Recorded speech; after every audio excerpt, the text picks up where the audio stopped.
ఈ video government rules పాటిస్తూ helmet ధరించి లైసెన్స్ కలిగి ఉన్న గొప్ప యోధులకు అంకితం చేస్తున్నాను. హెల్మెట్ ధరించండి. హెల్మెట్ ధరించడం వల్ల ప్రమాదం జరిగినప్పుడు జరిగే మరణాలను తగ్గించవచ్చు. అయితే కొంతమంది చాలా ఎక్కువ మంది హెల్మెట్ పెట్టుకోవడానికి అస్సలు ఇష్టపడడం లేదు.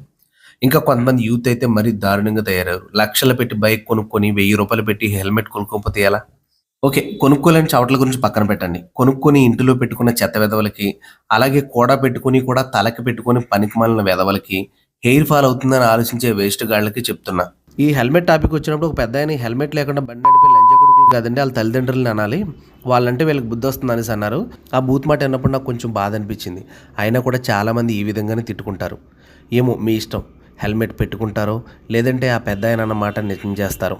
సరే, అది పక్కన పెడితే వృధాగా సినిమాకి షికారికి అని బోలెడని డబ్బులు పాడు చేస్తారు. ఒక హెల్మెట్ కొనలేరా? జుట్టు పాడైపోతుంది అనుకుందాం. హెల్మెట్ పెట్టుకునే వారు 2 రోజులకు ఒకసారి అయినా తలస్నానం చేయండి, సరిపోతుంది. 2 రోజుల క్రితం ఏలూరు జిల్లాలో సోమరపాడు అనే ఊరి దగ్గర యాక్సిడెంట్ని తీసుకుంటే సుమారు 50 సంవత్సరాల వయసు ఉన్న అతను స్కూటీ, 20 సంవత్సరాల వయసు ఉన్న అబ్బాయి యమహా MT-15 బైక్